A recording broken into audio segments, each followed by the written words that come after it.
Have you ever wondered what it feels like to be betrayed by your closest friend in the most unexpected way? This is what happened to me, Sarah, in the small town of Springfield, Illinois, on a seemingly ordinary evening in July. What started as a friendly night out turned into a nightmare that still haunts me. Here's my story. I had always trusted Emily. We had been best friends since childhood, growing up together in Springfield, Illinois. On that fateful evening in July 2023, we decided to meet up at our favorite local diner, the Rusty Spoon, a cozy little place known for its comforting food and friendly atmosphere. It was a warm evening, and the diner was bustling with people. Emily and I settled into our usual booth by the window, chatting about everything from work to weekend plans. The familiar clatter of dishes and the murmur of conversations filled the air, creating a sense of normalcy and comfort. Little did I know, this would be the last time I would feel that way in her presence. As we talked, Emily seemed a bit distracted. Her eyes darted around the room, and she kept glancing at her phone. I chalked it up to stress at work and didn't think much of it. We ordered our usual meals, and as the evening progressed, Emily's behavior became increasingly odd. She excused herself to the restroom multiple times, each time looking more anxious than before. After about an hour, she received a text and her face went pale. She looked at me with an expression I had never seen before. Fear mixed with guilt. She quickly suggested we leave, and I, growing concerned, agreed. We paid the bill and stepped out into the warm night. Outside, Emily grabbed my arm tightly. "Sarah, I need to tell you something," she whispered, her voice trembling. But before she could continue, a black SUV pulled up beside us. Two men in dark suits stepped out and approached us. I felt my heart race as Emily's grip on my arm tightened. "Emily, what's going on?" I asked, panic rising in my chest. She didn't respond, her eyes wide with fear. The men reached us, and one of them spoke in a calm but authoritative voice. "Miss, we need you to come with us. Now." The next moments were a blur. Emily let go of my arm and stepped back, leaving me standing there, confused and terrified. The men moved closer, and I realized they were not going to take no for an answer. My mind raced as I was led to the black SUV. I shot a desperate glance at Emily, hoping for an explanation, but she just stood there, tears streaming down her face. The men guided me into the back seat, and the door slammed shut, cutting off the outside world. I was trapped. The SUV sped off, and I tried to piece together what was happening. The men, sitting silently in the front, exuded an air of authority. I tried to ask questions, but they ignored me, their expressions stone cold. Fear coursed through me as I realized I had no control over what was happening.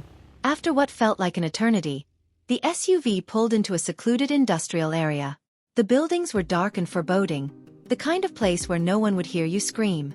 The men opened the door and gestured for me to get out. With my heart pounding, I stepped out onto the cold pavement. They led me into one of the buildings, a nondescript warehouse.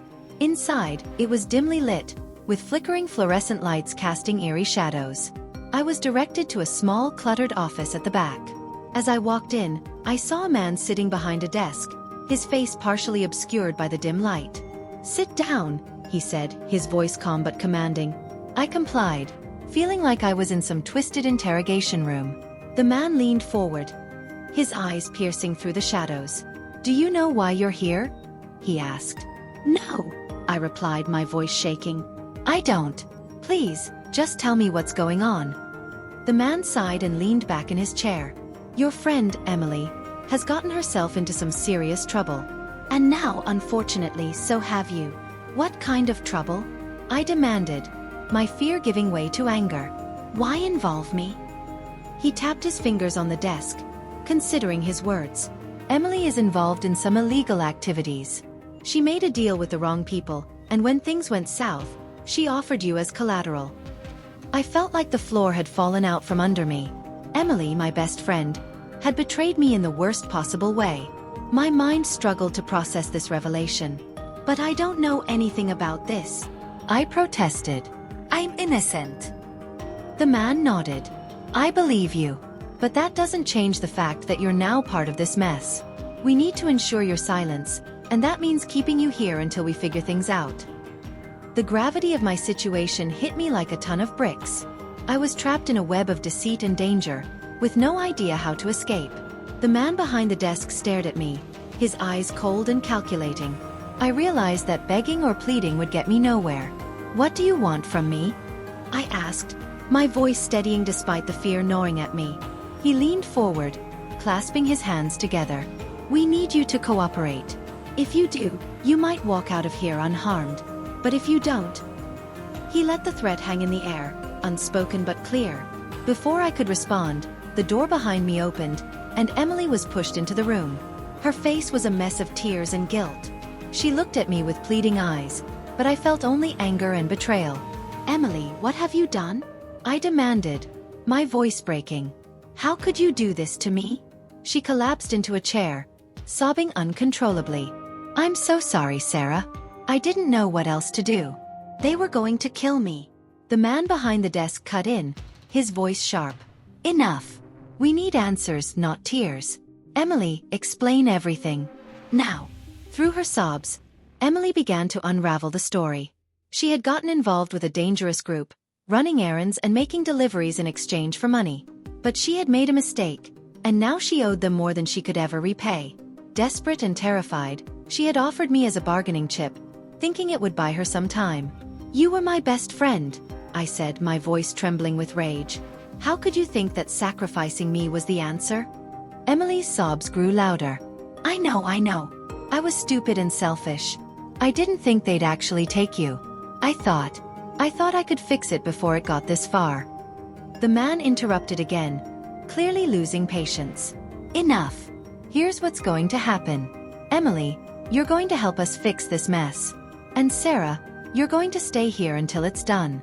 If either of you tries anything, there will be consequences." With that, he stood up and left the room, leaving us in stunned silence. Emily tried to reach out to me, but I pulled away, too hurt and angry to even look at her. "I'll make this right," she whispered. "I promise." But her promises meant nothing to me now. I was trapped in a nightmare, and I didn't know if I'd ever wake up. Days turned into a blur of fear and uncertainty. I was kept in a small locked room within the warehouse, with only the occasional visit from Emily, who was under constant supervision.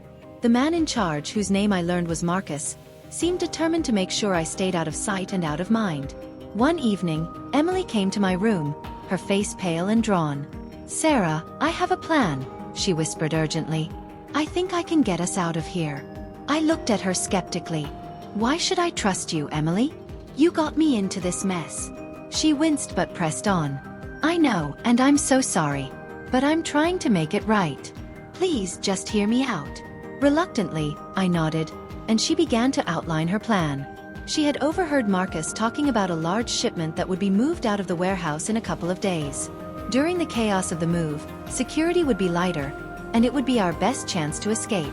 "I've managed to get a hold of a key card that opens the back door," she explained, pulling it from her pocket. "When they're busy with the shipment, we can slip out unnoticed and make a run for it." It was a risky plan, but it was the only chance we had. Despite my lingering anger, I couldn't help but feel a flicker of hope. Maybe, just maybe, we could get out of this alive. The next 2 days were a nerve-wracking wait. I watched the comings and goings of the warehouse, noting the patterns and the timing of the guards' rounds. Emily and I communicated in hushed whispers whenever she could slip away without arousing suspicion. Finally, the night of the shipment arrived. The warehouse was a hive of activity, with workers bustling about, loading crates onto trucks. Emily came to my room, her eyes wide with determination. "It's time," she said, handing me the keycard. "Stick close to me, and don't make a sound." We slipped out of the room and made our way through the dimly lit corridors, keeping to the shadows. My heart pounded in my chest as we approached the back door. Emily swiped the keycard, and the door clicked open. We stepped outside into the cool night air, a sense of relief washing over me. But our relief was short-lived. As we made our way across the parking lot, we heard a shout behind us. Marcus and 2 of his men were running towards us, their faces twisted with anger. "Run!" Emily screamed, grabbing my hand and pulling me forward. We sprinted across the lot, our footsteps echoing in the still night. The sound of our pursuers grew louder, and I felt panic rising in my chest. We reached the edge of the lot and ducked into a nearby alley, hoping to lose them in the maze of streets. But Marcus was relentless. He was closing in, and I knew we couldn't outrun him forever. The alleyways of Springfield were dark and winding, and every shadow seemed to hold a new threat. Emily and I ran as fast as we could, our breaths coming in ragged gasps. I could hear Marcus and his men behind us, their footsteps echoing ominously off the brick walls. We rounded a corner and found ourselves in a dead-end alley. Panic surged through me as I looked around for an escape route. Emily spotted a fire escape ladder just above our heads. "Quick, climb up," she urged, boosting me up to reach the bottom rung. I scrambled up the ladder, my hands slipping on the cold metal. Emily was right behind me, but as she reached for the ladder, Marcus grabbed her arm, yanking her back down. She screamed, and I froze in horror. "Go, Sarah! Just go!" she shouted, struggling against Marcus's grip. But I couldn't leave her. Summoning all my courage, I climbed back down and grabbed a loose pipe lying on the ground. I swung it with all my strength, striking Marcus on the arm. He let out a curse and released Emily, who stumbled back. "Run!" I yelled, and we both took off down the alley, desperately searching for another way out. We burst out onto a busy street, the bright lights and noise a stark contrast to the dark, quiet alleys. People glanced at us curiously, but we didn't stop to explain. We kept running, weaving through the crowds, hoping to lose Marcus in the chaos. We ducked into a nearby park, hiding behind a cluster of trees.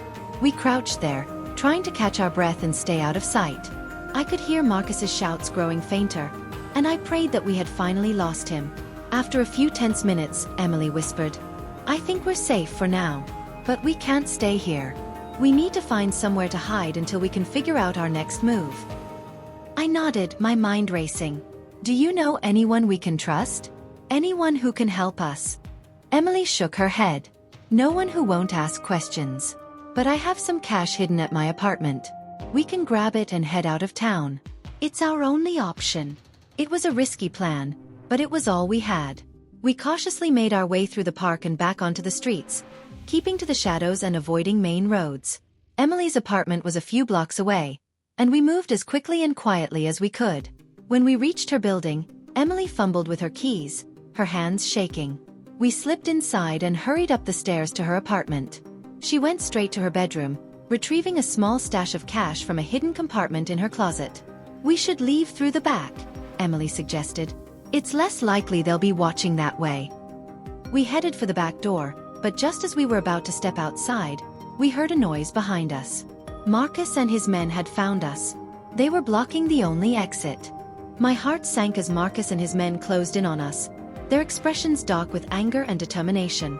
Emily and I were cornered, with no clear escape route. The small back alley behind her apartment building seemed to shrink as they approached. "End of the line, girls," Marcus said, his voice dripping with menace. "Did you really think you could outrun us?" Emily stepped in front of me, trying to shield me from Marcus. "This is my fault, Marcus. Let Sarah go. She has nothing to do with this." Marcus chuckled darkly. "It's too late for that, Emily. You both crossed a line, and now you both have to pay." I looked around desperately, searching for anything that could help us. My eyes landed on a stack of old wooden crates nearby. It wasn't much, but it was our only option. I nudged Emily and pointed to the crates.